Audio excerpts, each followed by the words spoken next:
யோகாதிபதி முதலில் ஒருவர் ஜாதகத்தை எடுக்கும் பொழுது அவருக்கு 1, 5, 9 ஸ்தானங்கள் உடன் கர்மா என கூறப்படும் 10ஆம் பாவம் வலுவுடன் இருக்கிறதா என்று பார்க்க வேண்டும்.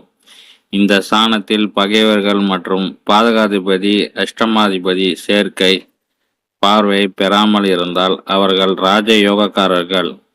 அந்த ஜாதகர் வாழ்நாளில் நினைப்பதெல்லாம் செய்து முடித்து புகழ் பெறும் அதிர்ஷ்டசாலிகள். வெவ்வேறு ஜாதகத்திலையும் ஏதாவது ஒன்று அல்லது 2 ஸ்தானங்கள் கட்டாயம் கெட்டிருக்கும். ஒரு சில வாழ்வின் அடிமட்டத்திலே வாழ்ந்து இறக்கும் வரை துன்பமே வராமல் பெறுவர்கள் மிக கஷ்டப்படுவார்கள். இவர்கள் இந்த திரிகோண ஸ்தானங்களில் மற்றும் முழு சுபர் குரு பெரு பாதிப்புடன் இருக்கும்.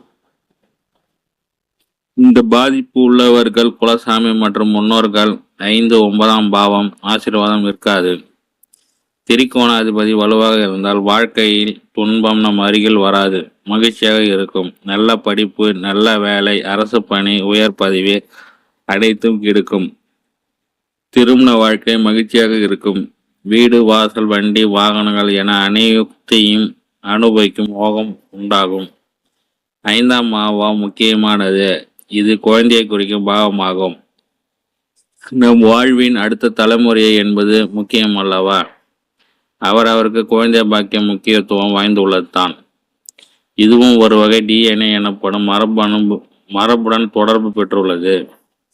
இந்த பாவத்தில் சுபர் குருவோ அல்லது பாவிகள் அமர்ந்து வலுத்தாலோ பாதகாதிபதியில் தொடர்பு பெற்றால் 5ஆம் பாவத்தின் அதிபதி மறைந்திருந்தால் குழந்தை பேரு கட்டாயம் கிடைக்காது.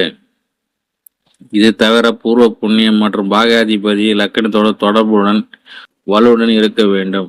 அவற்றுக்கு 5ஆம் இடம் குரு இருப்பது புத்திர தோஷம் என்ற ஒரு விதி இருந்தாலும், ஜனன ஜாதகத்தில் 5இல் உள்ள குரு புத்திர தோஷம் தந்தாலும் மற்ற காரியங்களை செய்வார் வல்லவர், நல்ல சுப நிச்சயம் நடத்துவார். அதே போல் 9ஆம் இடத்தில் குரு இருந்தால் சர்புத்திர யோகம் உண்டு என்பது மற்றொரு விதி.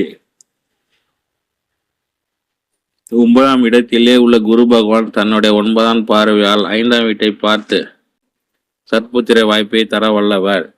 5ஆம் அதிபதி 6, 8, 12 மறையாமல் இருந்தாலும், அவர்கள் சேர்க்கை இல்லாமல் இருந்தாலும், பாவிகள் சேர்க்கை மற்றும் பார்மை இல்லாமல் இருந்தால் புத்திர பாக்கியம் சிறப்பாக இருக்கும்.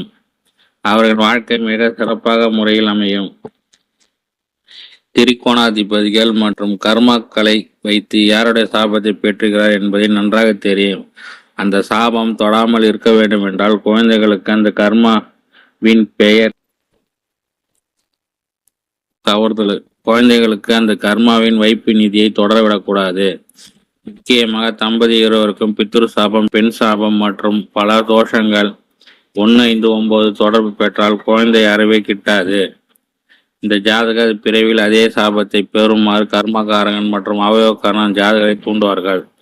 எடுத்துக்காட்டாக, ஒருவருக்கு பெண் சாபம் பெற்றிருந்தால் அஞ்சாதகரை பிறவில்